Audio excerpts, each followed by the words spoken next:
Hello and welcome to The Telescope. Every week we bring you a fresh insight from the biggest car market in the world. Today's car is not a press car. It's not even supposed to be a review. It's a happy accident. You see, this Geely Galaxy E5 is my own car. Well, not quite. I bought it for my parents. And I've been struggling to find an interesting angle out of it because, yeah, it's spacious, it's fast enough, it's got decent range, the infotainment is really good. But I've told you all about it in the previous review video, so how can I make this interesting? I found the angle now. If you don't drive a lot on the highway, then this Geely Galaxy E5 at almost half the price is more energy efficient than the Tesla Model Y. How about that? We accidentally found this out when shooting the Envo L60 and Model Y comparison. This, the Galaxy E5, was the filming car. So my two cameramans were sitting on this, driving the same route as the Envo and the Tesla. And when we finished the urban section, just out of curiosity, I asked my cameraman on the walkie-talkie, like, what is the consumption figure of the E5? And this is that moment. 哎，那个银河啊，那个我知道你是摄像车，但是那个我要问一下，你现在是多少啊？是12.9。你12.9，然后特斯拉是13.0啊？特斯拉现在也12.9了。这银河你就不应该跟特斯拉一个水平啊。So the Geely Galaxy E5 at urban speed, that's 40 kilometers an hour average speed, is more efficient than the Tesla Model Y. And it's half the price.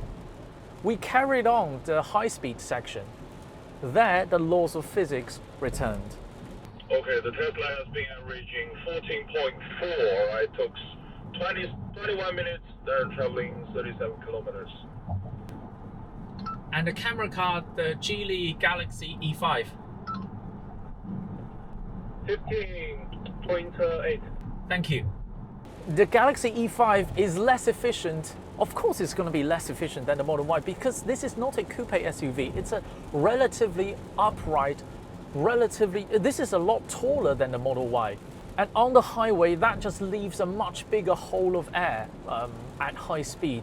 So of course, this is going to be less efficient on the highway, but the margin is not that big, the deficiency on the highway. And if you predominantly drive in the city, this could totally be a more efficient electric SUV than the Model Y. Firstly, the lack of CRBS on the Model Y really hurts it at urban low speed. This has CRBS. That is, when you touch the brake pedal in this, it will always use regen first. Once it runs out of regen, then use the mechanical brakes. In the Tesla, the regen is at a fixed amount. Whether you choose low regen or the standard regen, it's at a fixed amount. And if you cannot correctly judge the distance, or if there's an emergency stop situation, once you touch the brake pedal on the Tesla, you're effectively pumping kinetic energy into the brake discs as heat. So that's wasted. And at low speed, the aerodynamic inefficiency of this drag coefficient is 0.27, and also this is a much taller, so it has a bigger frontal area. The deficiency in aerodynamics is not that important at low speed. And this car has the same centralized thermal management system. Well, today is almost perfect weather for it not to work because it's 22 degrees outside and we set air conditioning at 22 degrees. It's raining, but the thermal management system should be near idle today. But this has heat pump and it collects all the energy from the battery pack, from the motor. So this has the same thermal management, in theory, the same thermal management system as the Model Y. And this car, probably to save cost, doesn't even have PTC heating as standard. It's roughly a $200 extra.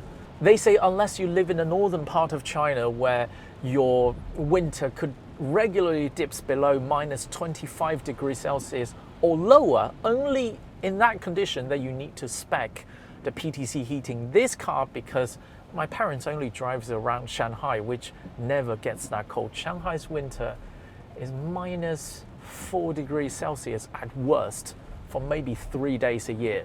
So this is perfectly fine in Shanghai without the PTC heating. Other things, this car is very light.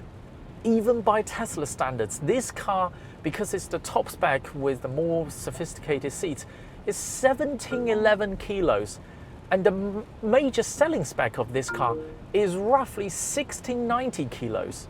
Also because this car is on the 19-inch wheel.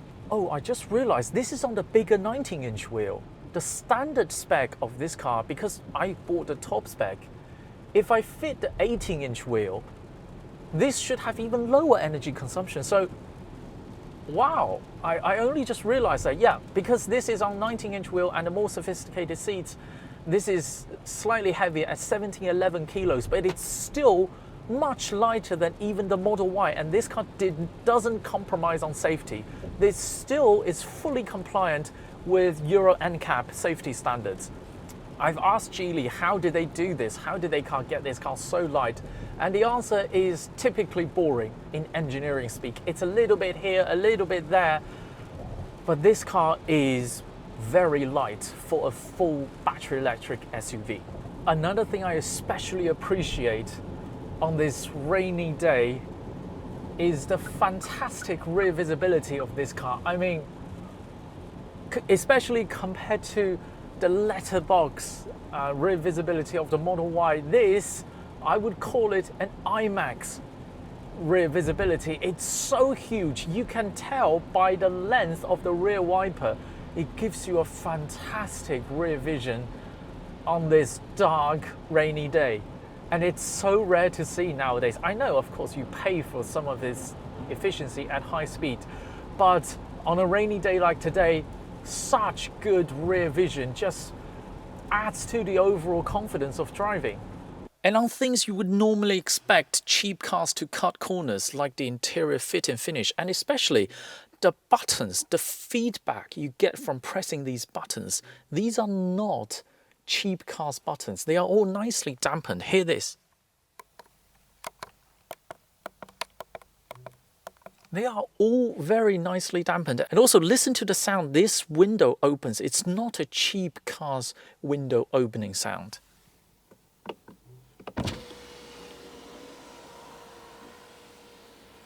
Someone has actually spent some effort on the NVH of the window opening sound.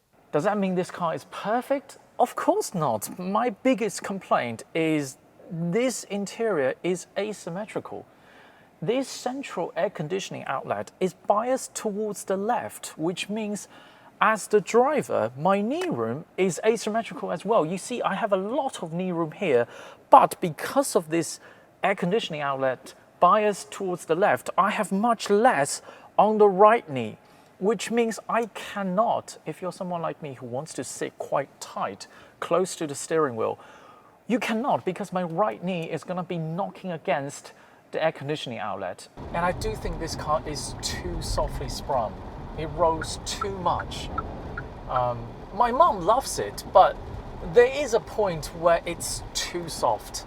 Compared to, let's say, the ID4, nobody complains the ID4 for being uncomfortable, but it has much better body control than this. It rolls a lot less than this. But you see, I'm just not the target audience of this car. My mom, who is the target audience of this car, thinks it's fantastic. And then it's the price. The car we have here today is the top spec because my mom likes this seat with lower leg support.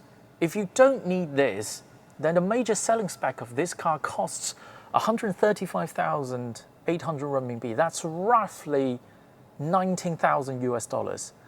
That is $16,000 cheaper than the Tesla Model Y rear-wheel drive model here in China. This is not as fast, not as dynamic to drive as the Model Y, and I prefer Model Y's ergonomics. It's got fantastic visibility with huge range of adjustment, much bigger than this on the steering wheel. But all of that is just insignificant when you consider the $16,000 price difference. on things that really matters for the average consumer, this car stacks up shockingly well against the Model Y. It has a more sophisticated interior, it's got better fit and finish. The infotainment is a matter of opinion on which is the better system, and it's got a much better rear cabin. Geely is struggling to keep up demand on this car. They delivered over 30,000 cars in just the first 67 days. Malaysian consumers can buy the right-hand drive of this car rebranded as the Proton EMAS 7. And I have mentioned this car is designed to fully comply with the Euro NCAP safety standards. But before Russell ditches the additional tariff on Chinese electric vehicles, you are going to have to wait for a while. That is all from the Telescope today. If you enjoyed this video, keep watching, keep subscribing. More videos coming along very soon.